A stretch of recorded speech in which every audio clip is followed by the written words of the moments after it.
Test, test. Awesome. All right, let's call to order at 5:02 the May 17th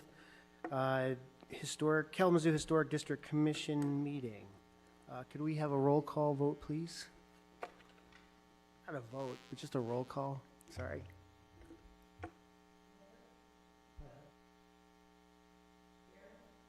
Present.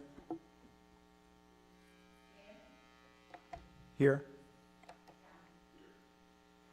Okay, we are missing Dana, who is an excused absence, and we are also missing Eric Stuckey. So can we have a motion to approve the absences? All right, motion from John. Can we have a second? Second. Thank you. Andrew, those in favor, let's say aye. Aye. Aye. Aye. Any opposed? Hearing none, the absences are approved. Luis, is there any changes to the agenda as it's written? No changes to the agenda. Just want to again remind people to use their microphones today. Thank you. All right, do we have a motion to approve the agenda? So moved. Second. Thank you. Those in favor? Aye. Any opposed? Hearing none, the agenda is approved. Introduction of guests. Yeah, I will do the introduction. Jamie McCarthy is joining us today from Community Planning and Economic Development to give a presentation on the Community Sustainability Plan. Great, thank you. I don't see any other guests, so assuming there are none. Any public comments on non-agenda items? Nope. All right. Louise, would you read the disclaimer, please? Chapter 16, Section 22 of the City of Kalamazoo Code of Ordinance states, historic preservation is a public purpose. To serve that purpose, the Historic District Commission is hereby charged with the following responsibilities. A, the Kalamazoo Historic District Commission is empowered to regulate work on the exterior of historic resources and non-historic resources in the historic districts in the City of Kalamazoo and shall otherwise have all powers invested in Historic District Commissions pursuant to the Local Historic Districts Act, MCLA 399.201, 1970 PA 169 as amended 1992. To regulate work on other resources which by city ordinance are historic or non-historic resources located within local historic districts, including but not limited to the moving of any structure into or out of, or the building of any structure in an historic district. The following documents are available in the Community Planning and Economic Development Department located at 245 North Rose Street. These documents will help assist property owners in understanding the responsibilities of owning property in a local historic district. MCLA 399.201, 1970 PA 169 is amended 1992. Michigan Local Historic District Act. Code of Ordinances, City of Kalamazoo. Chapter 16, Historic Districts. Secretary of the Interior Standards for Rehabilitation and Guidelines for Rehabilitating Historic Buildings, 1990. Standards and Guidelines for Kalamazoo Historic Districts and maps of Kalamazoo Local Historic Districts. These documents and maps are also available on the City of Kalamazoo website at www.kalamazoocity.org/historic preservation. Thank you, Louise. All right, first up, Jamie McCarthy.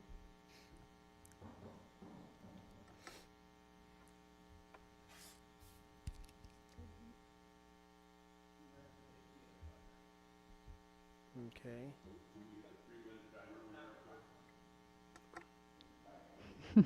I'll be fast, 3 minutes and done.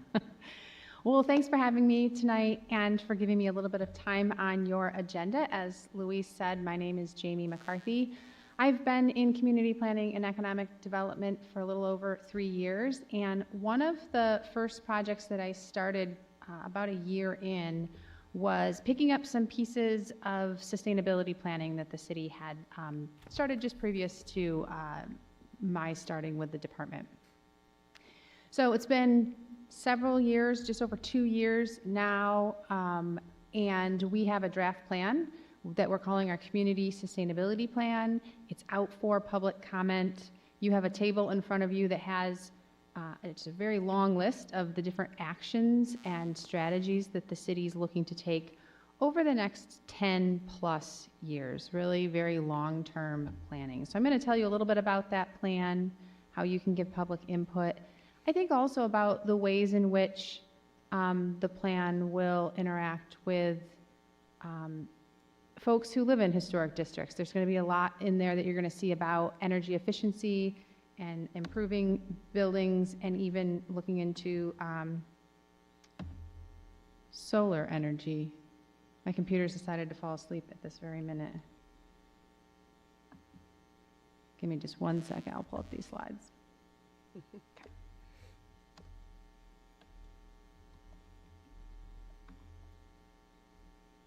Okay, back in business. All right, let's get started here. First, I want to let everyone know where you can find the plan. So if you go to imaginekalamazoo.com, you will see in our projects list sustainability, and you can navigate to that website, and you'll be able to read a copy right on the website or download a copy, and you can place and provide comments on the plan on that same page. You can always visit our office at 245 North Rose. We have copies in print there if folks want to read them. And you're also welcome, if online comments aren't your thing, you can give me a call, or you can always drop off comments in the Dropbox here at City Hall. Just to give you a little bit of background, like I mentioned, we've been working on this for a couple of years. We kicked it off in the fall of 2019 with a kickoff event and a lot of pop-up engagement booths at different community events throughout the city. We then went forward with a community sustainability survey. We wanted to kind of measure and understand what was important to our residents. We also held some focus groups and some what we called our consult sessions. And the idea was really to talk to the folks who are working in all of these different disciplines, in all of these different areas of the city. We talked to neighborhood associations just to make sure we were really focusing in on the right priorities and activities here at the city. Step 4 was a rather lengthy process. We started taking all of the information that we gathered. We had a steering committee that helped us sort of set some of our guiding principles and help us shape the plan. And so we went into kind of internal to the city. We started drafting a plan. And then we brought that back to all of our departments to get some consensus. Are these activities that you're able to do, or strategies that work with within your departments? What would have to change to be able to do a lot of these things? And then we also had some external folks to the city who acted as reviewers and gave us input as well. And then now we're to spring. In the last 2 months, we released this plan to the public and are asking really for some feedback on some of the priorities that we recommended in the plan, and I'll talk about those in just a minute. So what came out of this, all of this, several years' work, are 10 overarching goals. Those are really vision setting, and then 29 strategies to help us accomplish those goals, and 81 actions. So you see those in that table. It's long and it's big, and you can kind of dig into all of the different areas of work that's proposed. They're really broken down into these 4 chapters. So the pink bus is really all about the transportation network here at the city, making it greener, making sure we're offering and encouraging non-motorized transportation so people aren't always reliant on the personal vehicle, and then also thinking about electric vehicle charging, things that are going to be into the future. How can we plan now for adapting to that kind of stuff?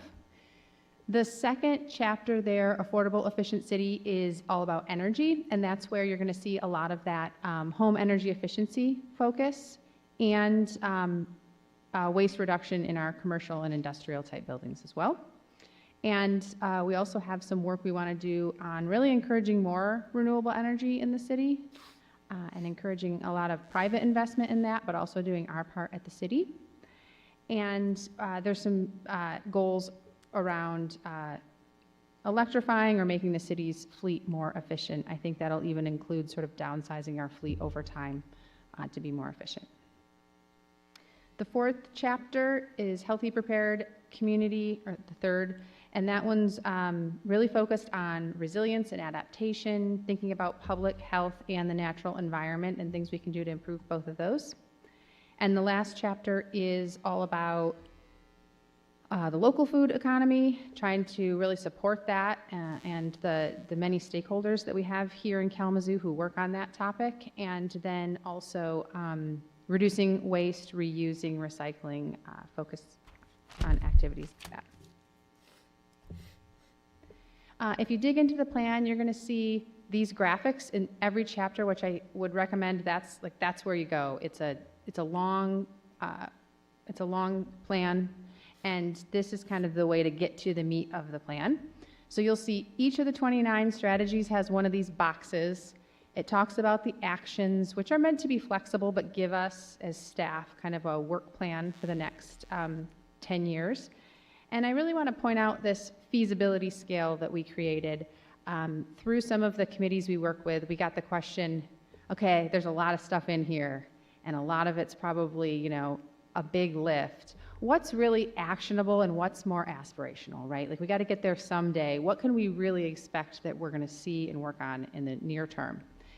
And so if you're on the more, if a strategy is on the more actionable end, those are ones that are really much more ready to go. We're in a good position to get those started. And aspirational are important, but maybe we need something big, or we need, we're going to need to do a lot more work to set that one up to be ready to implement. And so that's just an important scale. I think it's a useful scale to kind of get a sense of, what's ready to go, ready to launch, and what's going to be further out into the future. And you can see from this example, increasing the tree canopy across the city, right? We're planting hundreds of trees every year like we haven't before. I think our goal for next year is 500 trees in the public right-of-way. But that's going to take a whole lot of years to plant those and for them to grow in and to care for those. And then we also know there's a public piece of that, to really expand the tree canopy, we need private landowners to be planting those trees and caring for those trees as well. And so it's really a much longer term kind of activity and strategy.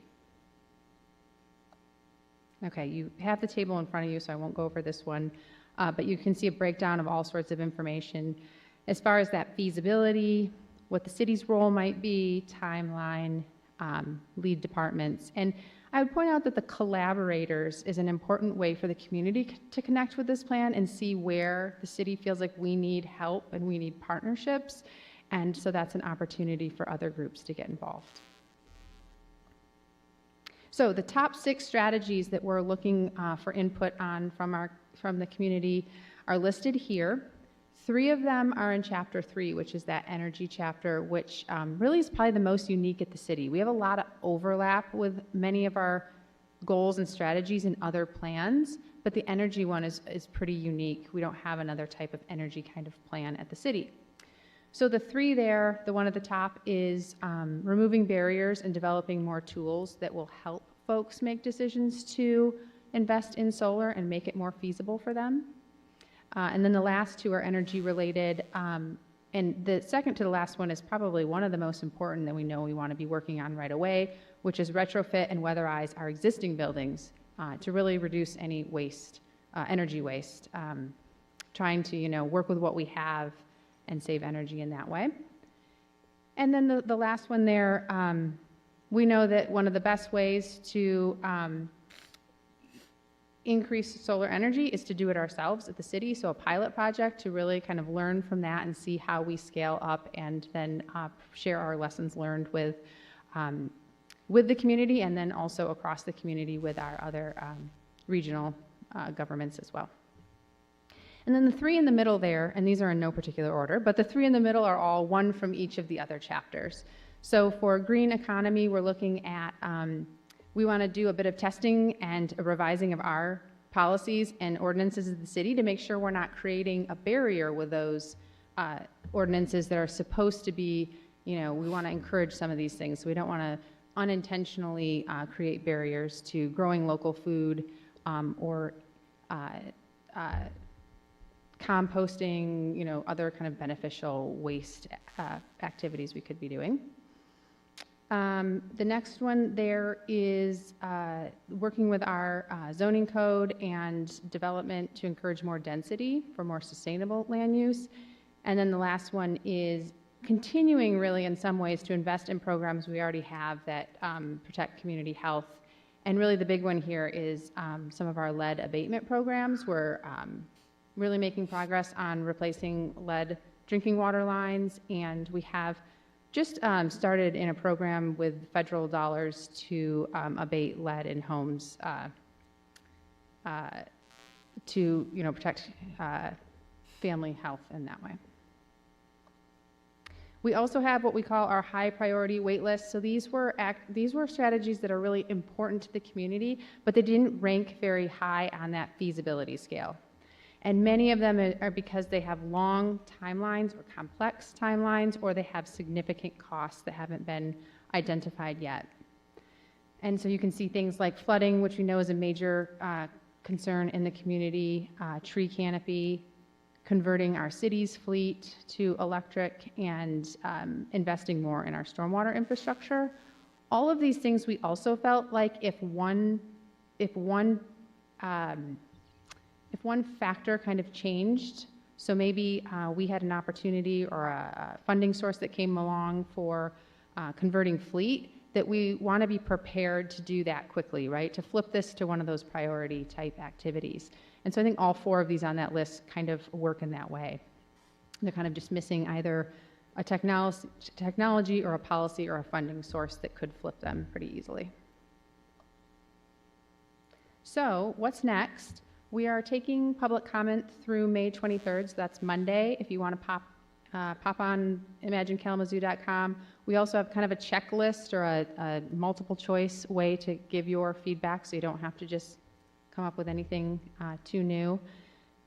We're going to take all of that public comment. We've already kind of been collecting all of that, and we're going to make any final changes to the plan, any little edits and changes. We've gotten some that look like we want to make those. We'll have a final plan out at the end of May, beginning of June.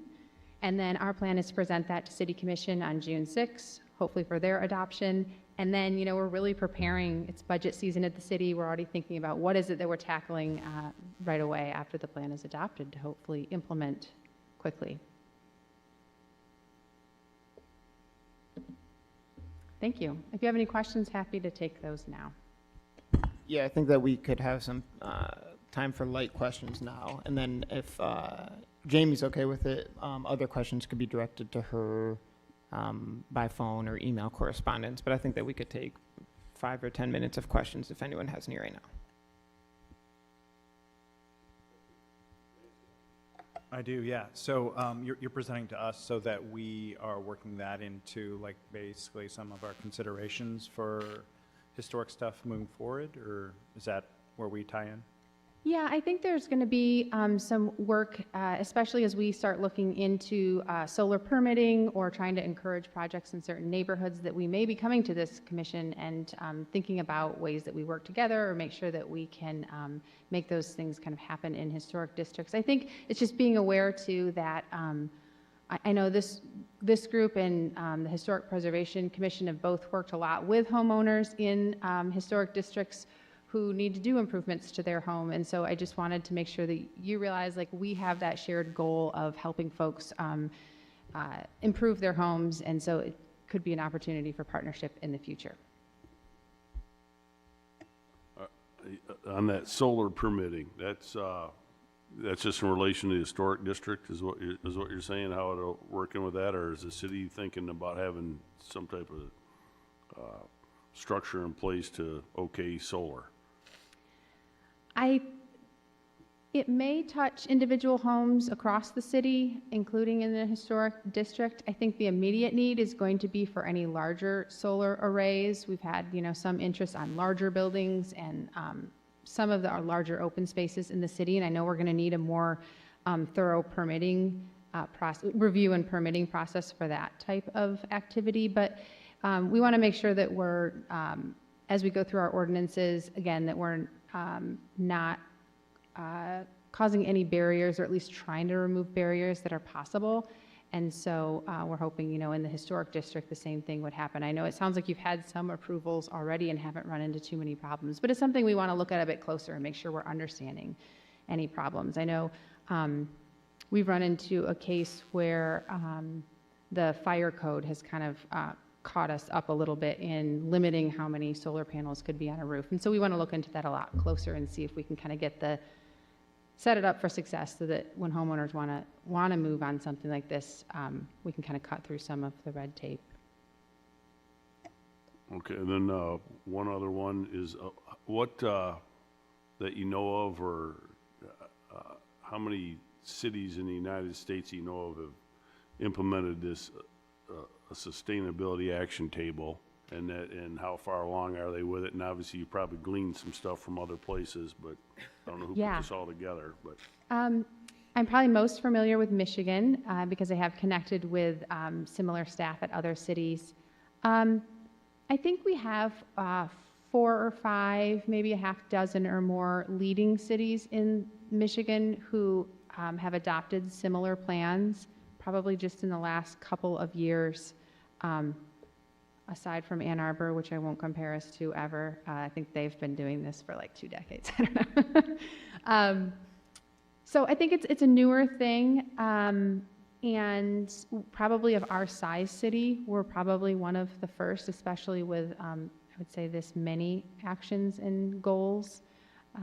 But I think it's the way we're going to see a lot of cities going, and I think that's part of the reason why we opted not to do a really strict climate plan with a lot of greenhouse gas numbers, because it's just not, it's hard to do at this size, and we haven't seen a lot of other cities doing that.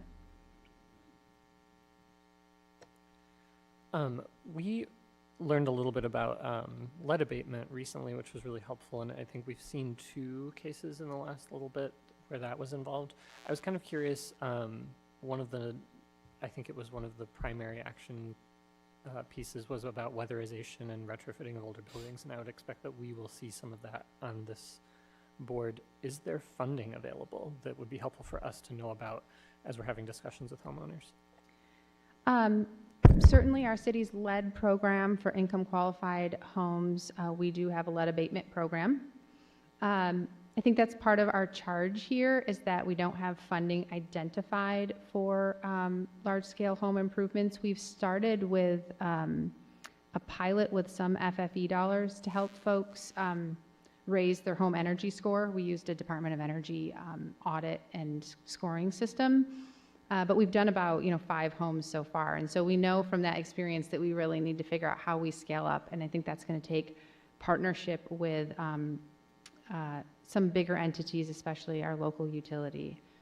So I can, as I get those resources together, and we're looking at starting a new website going from the planning phase to the implementation phase, and I can certainly pass those along. But the idea is that we'll help advertise and get the word out about different programs throughout the city. And I think that'll be, unless, Jeremy, do you have a question?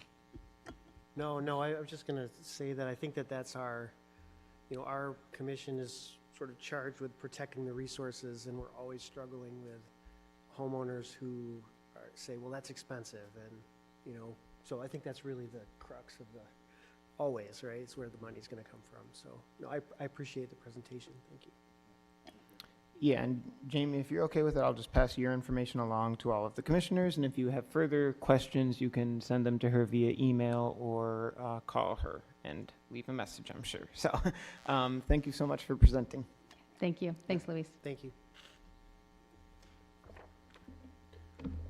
All right, moving on, we have no old business, and looks like we have some new business. So I will say I don't see a representative here from the first thing on the agenda. Okay. So I think that we can move that down to the bottom to respect the other applicant's time, and then move on with the Absolutely. second item. So 714 Locust, Yes. if you could come up and state your name for the record and tell us about your project, please.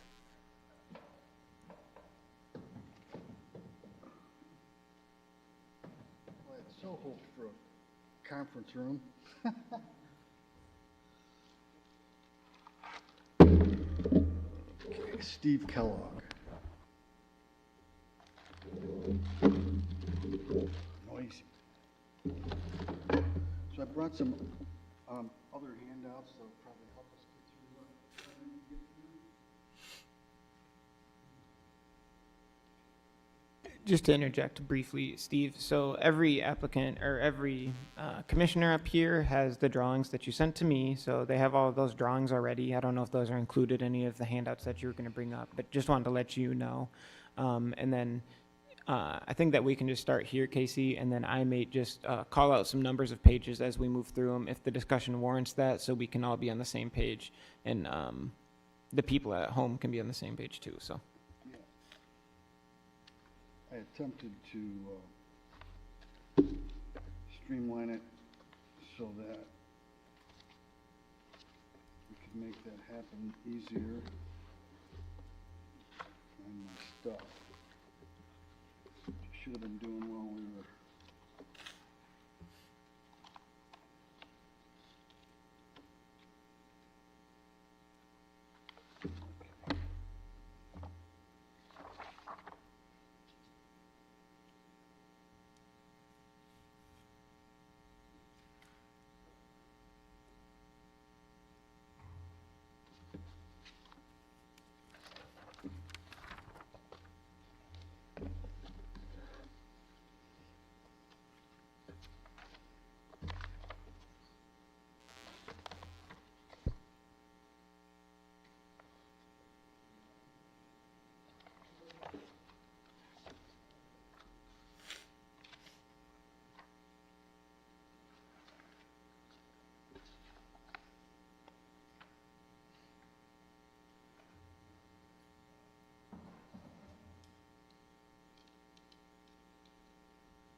So basically, this is a renovation of a home on Locust Street.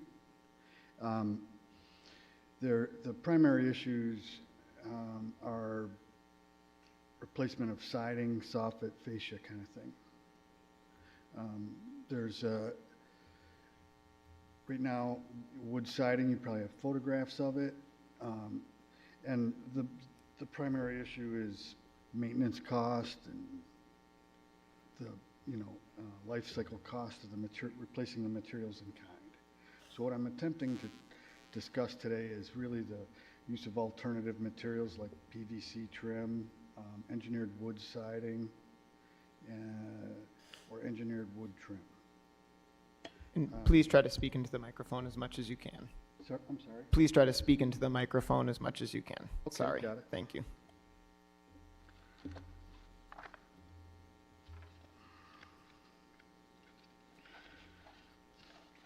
So the home has sort of multiple additions, and so they represent multiple periods in time, I assume.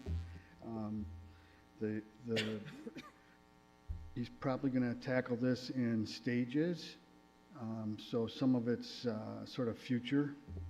But the easiest way to deal with what I want to talk about would be Eve detail number 2.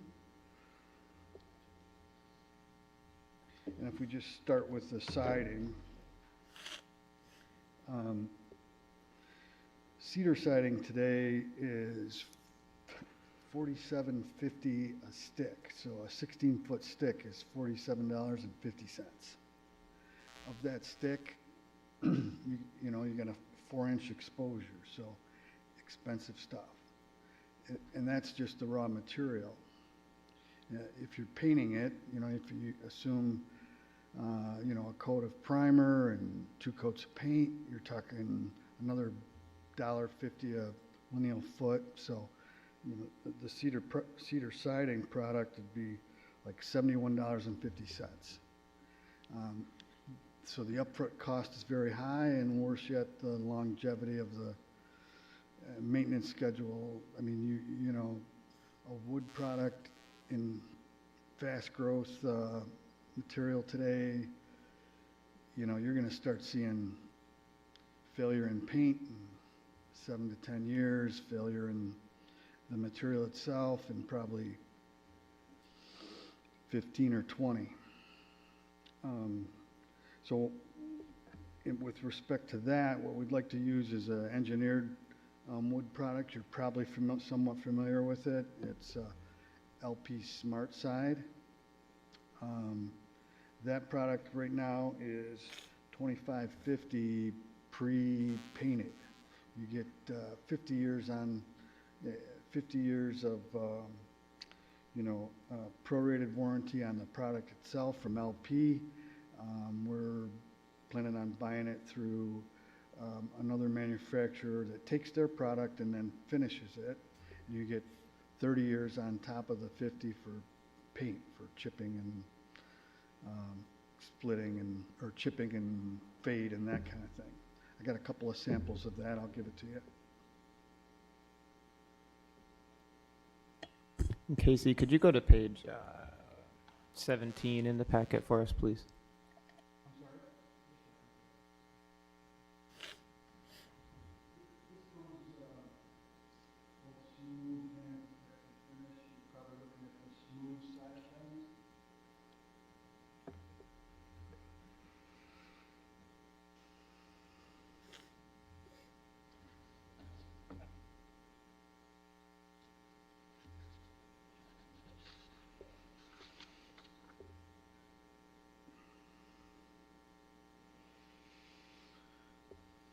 So Just to be clear too, Steve, this is what you're proposing to put on the rear addition, correct? The addition and/or, right now the south, let me get my. So the right rear of now, the house would be the west face.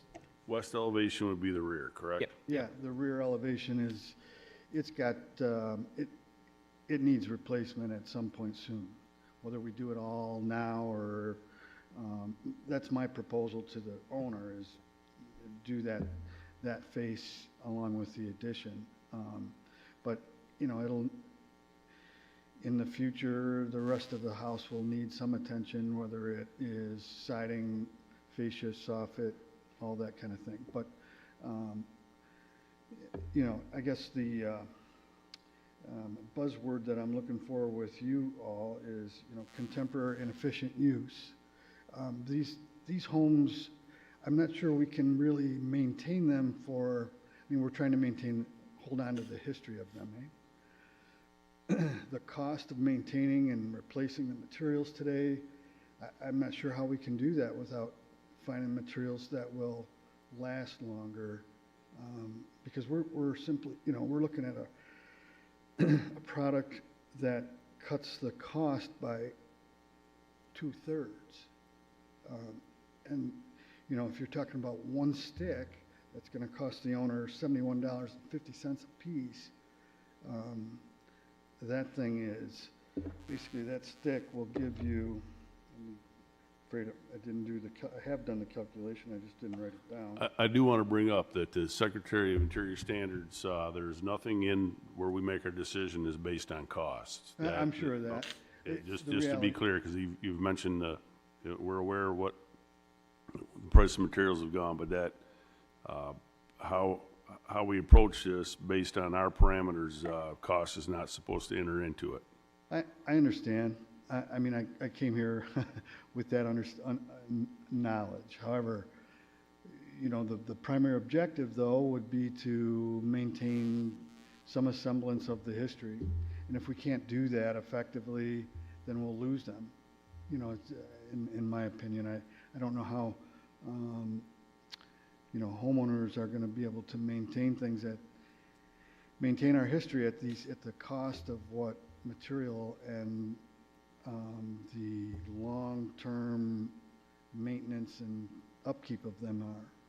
And so that's why I'm here. Have you looked into for the cedar beveled siding, have you looked into the finger jointed pre-prime? There's a finger jointed cedar. It's good quality. And have you looked into that at all? I would say that would be something that would be a material that would work. Well, I would say that Step closer, please. specifically, no. Pardon me? Step closer to the microphone. Okay. I would say specifically no, but that, the product is undoubtedly it bothers me that it's got finger joints. That's another area for failure, but I can imagine that its savings would be relatively insignificant compared to what I guess I'm proposing. The thing is that stick, you get 4 inches of exposure.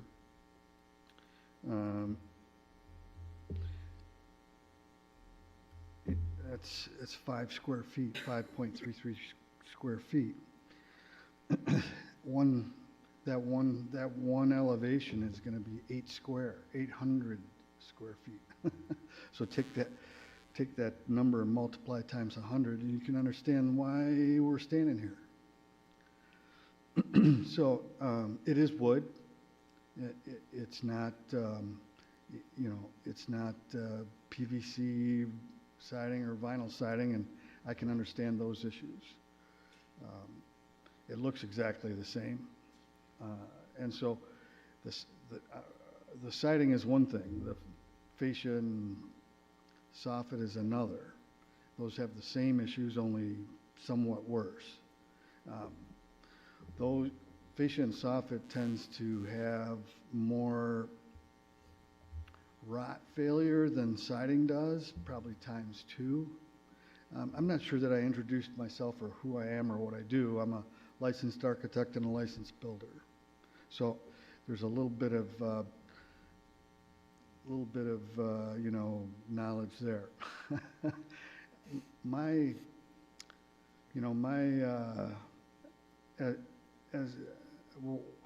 What I offer to customers is probably my mindset is more what is best for them or best for the building, as opposed to what is the cheapest, how cheap can I do it, right? So I know I'm going to run into this issue more than once with these projects, and so I wanted to find out where you guys stand with these things. I'm not sure how we're going to maintain the history if we don't find a way to make them cost-effective to repair and cost-effective to maintain. If we can't get past the siding, then there isn't a whole lot of discussion. We don't really need to proceed to the fascia and soffit because they're the same issue.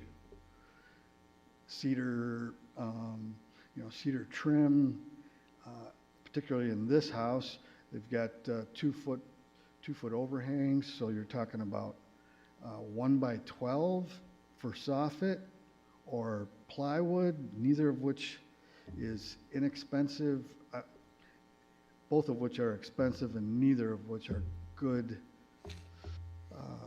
products for the longevity of the material.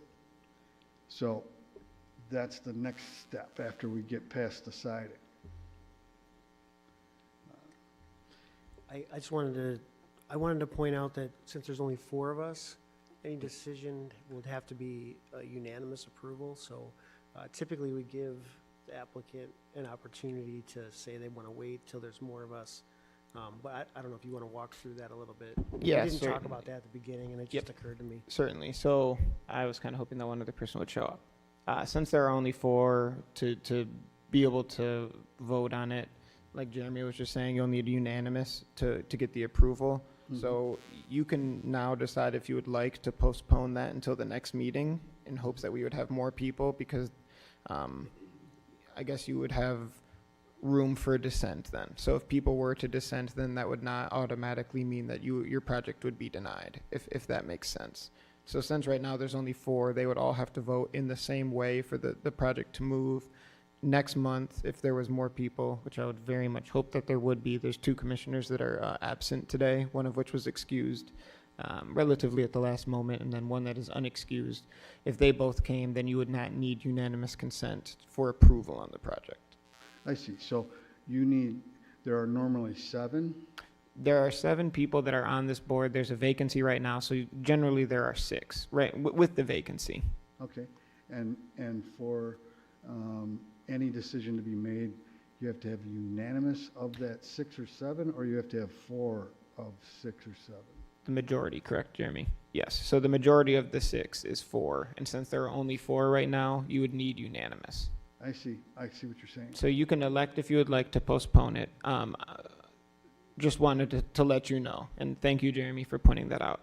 I also was wondering, Casey, can you please move over to page 20, the pictures again, to show some of these things? Mhm. And I kind of wanted to give a brief walkthrough as well of Good. some of the things that you were talking about here, Steve.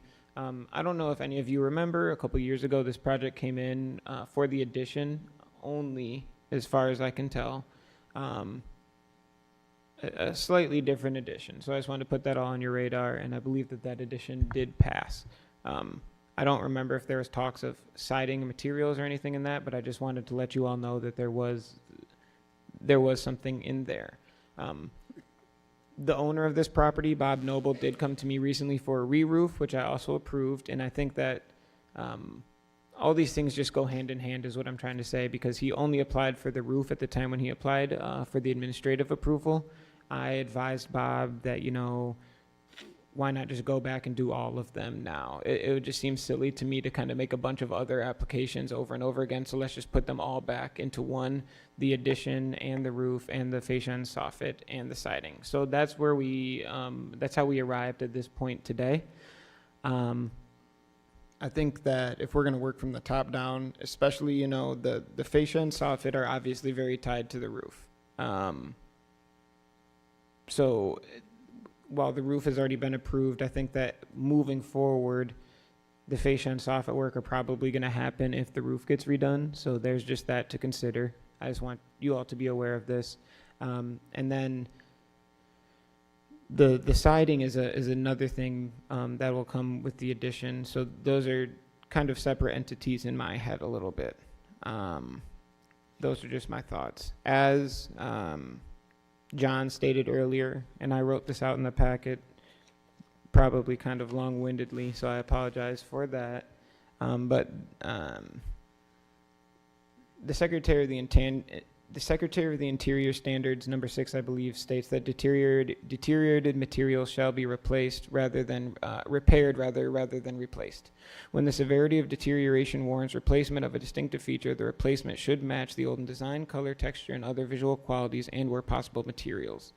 So I think that is one of kind of our guideposts of decision making for this group, and that is number 6. So just something important to consider as we move forward. Not to say that I don't want a resolution to be reached in any capacity, but I just think that I guess looking at the use of the original materials again is something that seems to be kind of core and central to what we are doing here.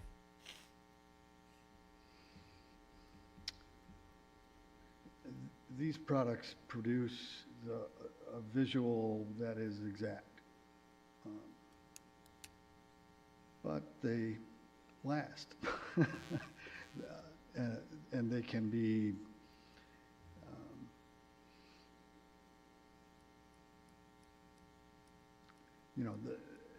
particularly when they're pre-painted by another manufacturer, you get the kind of longevity that you would hope for in virtually maintenance-free stuff. PVC, of course, you don't have to paint it at all.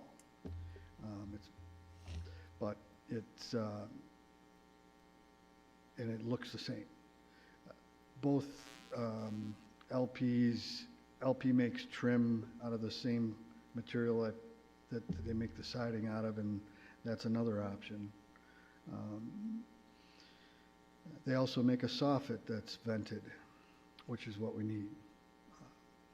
But these are the issues that I got to find answers to moving forward for this project and other projects. And I'm not the first, I'm sure, and I'm probably not going to be the last. But you can understand when a piece of siding costs $71.50, and you multiply that times 800 to do 8 square, that's $57,200 to do one elevation of that home. So, and I haven't installed it yet. And I will say, when you're speaking about soffit, and then I will open the discussion up to the commission here, the wood soffit is allowed to be vented. There's nothing stopping you from venting the wood soffit, so that is just another consideration to go into as well.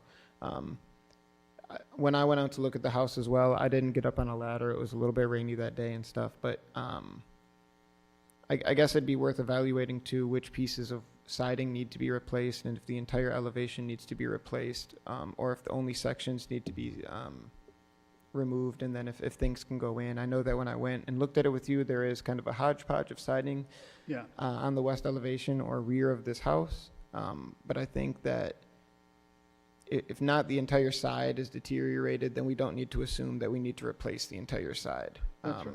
So, and I do want us to also keep the re-siding of the original structure probably separate in our heads from the siding that would be applied to the addition. I think that those are two separate considerations in my mind. So just something that I also want to keep clear on that point as well. But I would like to open it up for the commission for any discussion and a chance to interact with the applicant. I have a question that actually might be more for you. So the discussion about the roof, that you had recommended a administrative approval of replacing the roof, but then you also mentioned that that would probably tie in with fascia and soffit. So everything else that we're talking about is just the rear elevation of the house. Would that apply to the front elevation of the house as well, those pieces? So I didn't, and I'm sorry if I misspoke, I didn't necessarily recommend the administrative approval. Generally, roofs are just administratively approved in historic districts. That administrative, or the application for that came to me in, I don't know if I put the month on the sheet, but it came to me pretty early this year. I want to say February or January, and it wasn't until this month that Bob and Steve came to me with the fascia concerns. So I wasn't aware that the two were tied. In one moment. Do you need to leave, Casey? Okay. I'm going to switch places because Casey has to go to a T-ball game. So I'm going to go over there to field the rest of the questions. But I will finish this one over here. So I hope that answers that, because I wasn't aware that the fascia concerns were going to arise when I approved the roof. And that's always been something within the standards and guidelines. If you're using dark colored roofs with dark colored drip edge and all those things that have always been historically administratively approved. So there's that. I think that it would start to affect the fascia and the soffit if it came around to the front of the house. The fascia and soffit concerns are going to be found in the front of the houses when it would affect it. I So would say yeah. that- I'm sorry, pardon me.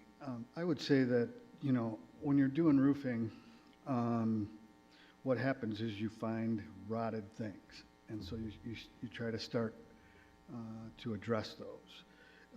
We don't have necessarily a problem with replacing things in like kind, and you can apply the roof without addressing all of the fascia soffit issues. It's just you're up there, something's rotted, you need to deal with it. The back side of the house in particular, which is shown in that, now you're looking at the front side of the house. But the back side of the house in particular has a lot more failure that you can see from the ground. That is that is an addition, or appears to be an addition from the original structure, which would be the front side of the house. And it was done in a much more simple way. But you can see in particular on the right side of the picture that's up there now that the fascia and soffit is rotted, falling apart, ready to hit the ground. And that would be relative as well to that whole section, or the whole back half of the house. The original structure actually looks to be in better shape, but I'm looking at it as well, and we probably wouldn't attack that part of it at this time, but it's just the same issues exist. It bothers me to put plywood up there, or even 1 by 12, and know that you're gonna have possible problems in 15 or 20 years as opposed to something that's gonna last 50, along with the relative costs of things. So these are the issues that I'm trying to deal with. I don't have a real problem using LP's product, which is wood. Both the LP Smart Side solution or the use of PVC for trim boards gives you an identical appearance, but obviously gives you longevity that's 2, 3, 4 times what those materials are to replace, the original cedar. The problem, again, with cedar today, and I'm sure you're aware, is everything today is done with the wood that you get today is fast growth wood, so its grain is much isn't nearly as dense as the material that was originally put up there in 83. And so even though we replace it in kind, its longevity is less than probably half of what the original material that was put up there back in 1883 would give you. So there are issues that I'm here to try to resolve. And they may, my issue as an architect, I care about history, but as an architect, if we don't resolve the long-term replacement of materials, then we won't have these structures. And that's got to be the primary goal for you guys sitting here, is to keep them. So people won't be able to afford to repair them or maintain them. So,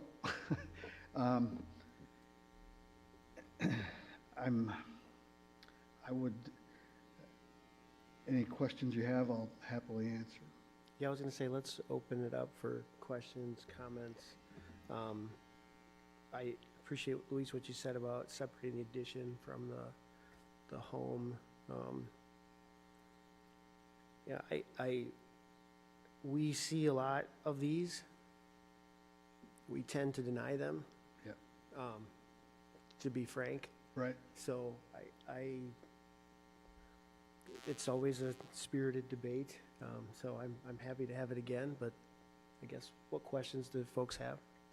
I would, since it is such a hodgepodge of a house, I typically, anything vinyl related at all, it's a fast no for me. But Yep. if it's an addition in the back, I could see maybe using something like this as a siding on the back, but going in and using it on the rest of the house, the original house, I wouldn't be comfortable with that when I know that there is wood product to repair it.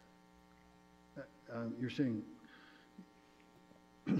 you would possibly allow it on the back of the house, but On a new addition, if I you're see. building a full new addition, we're looking for something to show that that's separate from the historical original house anyways. And so in that case, I would be more comfortable with having it there. But interweaving it in the roof line and the siding, a material like this, I just wouldn't be comfortable with and, wouldn't support, so. okay, so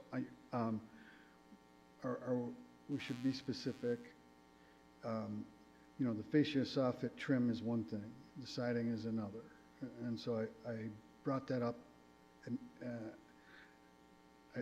my intent was to attack the siding first, deal with the trim and fascia second. Well, also historically, since we've denied so many other applicants for basically micro parts of the same project in the same thing, I just don't think it would be fair to go back against that, those further rulings. I mean, and I'm open to discuss that. Yeah, I mean, we do, each case stands alone, just, Yeah. you know, we don't have to think of it that way, but I certainly appreciate what you're saying, so. John, any? And just, am I on? I feel weird because I can't see everyone now. Yeah, you are. Just to be clear again, like Steve was saying, just so I want to make sure that we're all talking about the same things to avoid confusion or, and I guess just for the sake of brevity. So we have the rear addition that needs to be sided by virtue of it being built and it needs cladding. There is also siding that needs to be addressed on the rear of the house. You know, there are rear additions on this house that are old and they've probably gained some historic status in their old age. So those are the two siding components that am I addressing that correctly? Yeah. Okay. The back of the house has, you know, an addition and siding on it. Yep. That And then, are like the remainder of the house. yep. It also has multiple versions on the same face. So that was the reason for discussing simply the backside of the house, as well as that's where the addition's going. So that means that, you know, in order to flash it correctly, I got to remove the siding around the perimeter of the new addition. And then that's, of course, whether it comes off in one piece is another issue. And then it just seems relatively, you know, it's hard to tell from the picture, but it has different, you know, just from a carpentry standpoint, particularly on the upper right quarter, you can see that it's got, you know, different exposure sizes, as well as, you know, on the left side there is sort of ship's lap as opposed to you know, regular lap siding. So there's three different looks happening on that one elevation just over time. So that discussion was, I got to take a bunch of it off, and at that point, maybe we ought to consider just replacing all of it. I'm still hopeful that you might consider, you know, an alternative material, given that it is wood, and it does give you the exact look that a normal lap siding would. Yeah, virtually all siding is an attempt to mimic what was original cedar lap siding, but they've done a pretty good job with a product that is, you know, gives you quite a warranty at a cost that's achievable. So. Yeah, and I just wanted to bring it up so we knew the distinction there. And then there's also the second part, which I guess I don't find necessarily all the way inextricably bound, but I don't, you know, redoing the roof, it wouldn't be, the roof could be put on, I'm sure, without having to disrupt or completely destroy all the fascia and soffit, in my opinion. I mean, but doing so, you don't just want to have bad things sitting up under a new roof that you just built. So then that is the second part of the discussion. I think if we're going to put this into two discrete parts for the conversation for the sake of discussing it, then would be using synthetic materials, namely PVC and vinyl, for fascia and soffit on this house. So there's the siding on the existing rear, the siding on the proposed addition, and then the fascia and soffit around the entire house. So just to clarify for the commissioners. Yeah, I've been trying to, I see it's a 12 by 8 addition with a shed roof, is that correct? Yeah. Okay, and I see a plan, drawn section, some eave detail. Maybe I didn't get it in my packet, but there's not a west elevation drawing of it, correct? I did not draw that. Okay, that's, I just want to make sure, because Right. it's taken, it seems like it's taken us a little bit to figure out, see where we're at here. Okay, that's, Yeah, and Luis is, and I think other commissioners have said, we're separating this pretty much into two different things. If you elected to see if there's going to be a motion and have a vote tonight, that we're treating the addition as a total separate piece from any other work that's going to happen on the original house. Am I correct in that? Okay, good. I just want to make sure.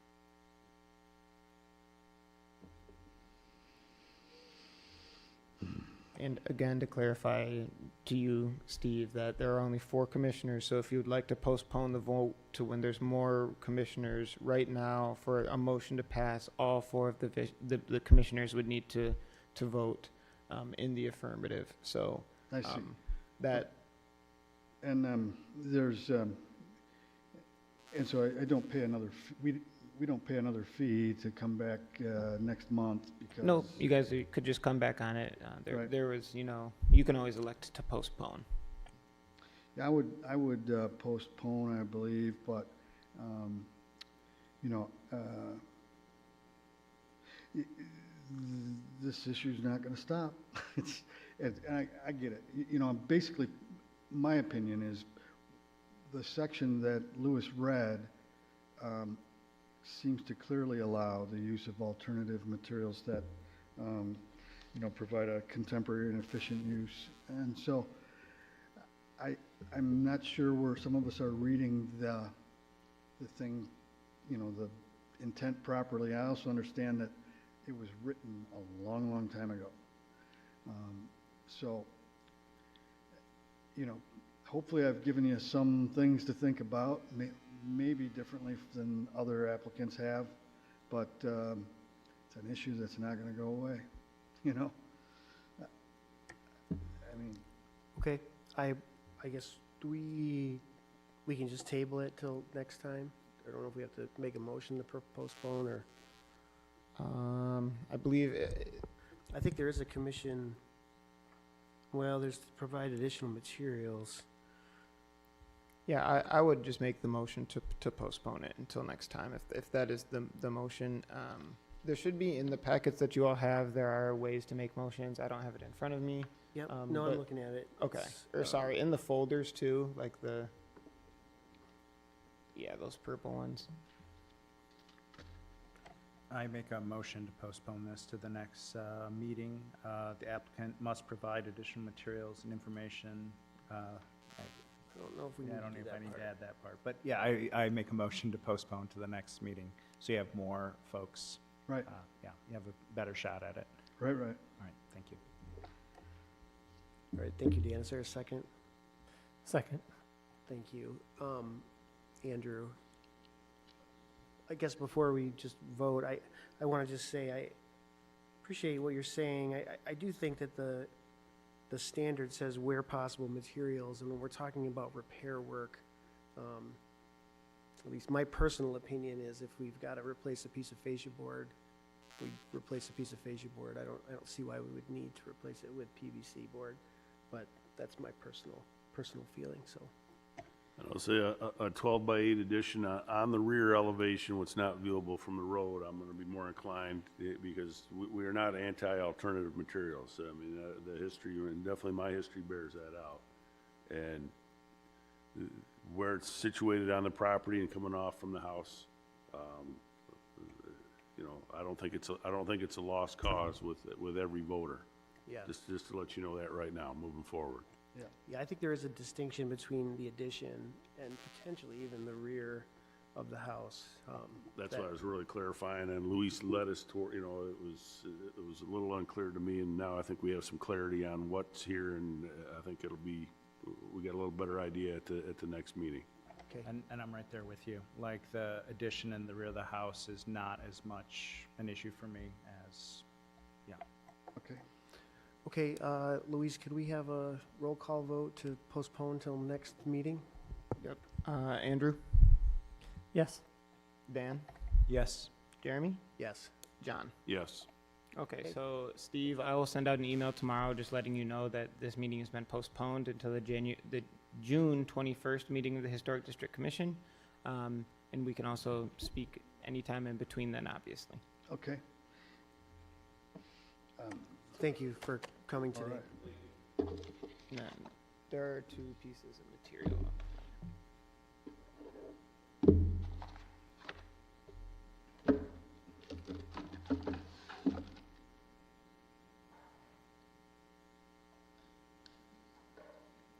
Thanks.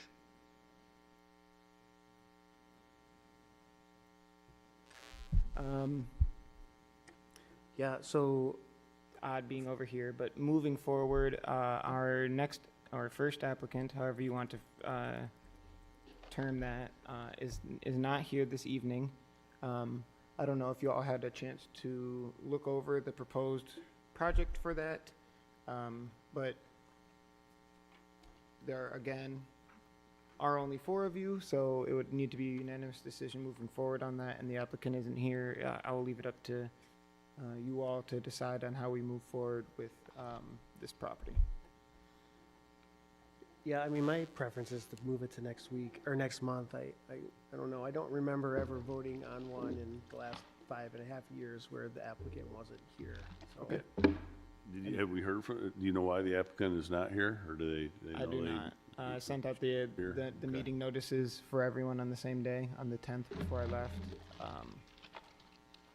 Emailed and physical mail. Okay. So. Yeah, I mean, I think as I say that, I do remember doing 1 or 2 in the past, but they were specific with Sharon. They weren't going to be here, and asked Sharon to kind of present the case. So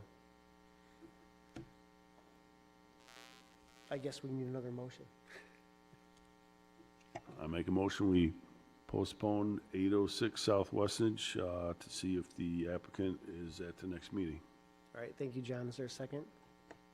Second. Thank you, Andrew. Roll call vote, please. Yep. Andrew? Yes. Dan? Yes. Jeremy? Yes. John? Yes. Okay. All right. Moving on. Oops, that's last week's, or last month's. Looks like that was. Oh, I have mixed up my papers. Yep, sorry, I got my stuff out of order, and now I'm.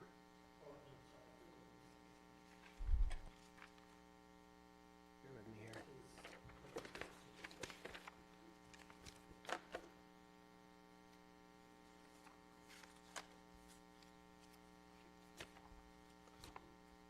What did I do? Can I borrow yours? If you, Thank you, I'm sorry.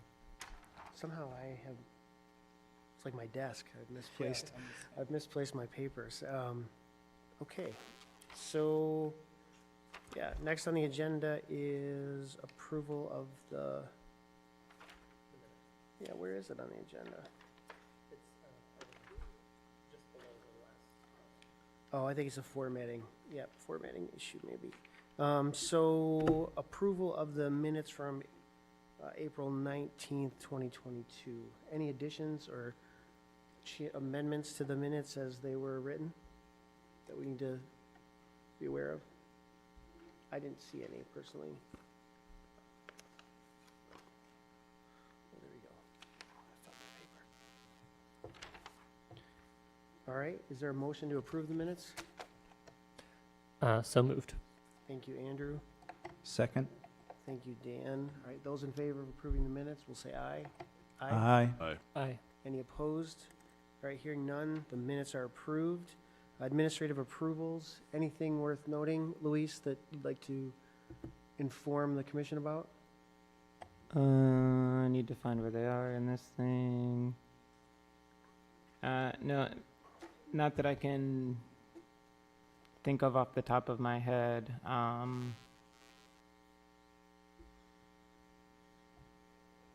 No, there's nothing Okay. that's really, really crazy going on with them. I will say, though, that there were a lot of owner-occupied houses that were bought on the last round of, I guess, sales that came through. I don't know what to call that. 3 of them qualifying for NEZ, as you can see in the packet, so neighborhood enterprise zone. I just always think that's kind of cool to see, so, it's, I'm sure, very rewarding to be able to use those credits, so. Yeah. No other business, so we are to adjournment. Is there a motion to adjourn? A motion to adjourn? All right, thank you. Second that. All right, those in favor, will say aye. Aye. Aye. Any opposed? Hearing none, we are adjourned at 6:12 PM. Thank you.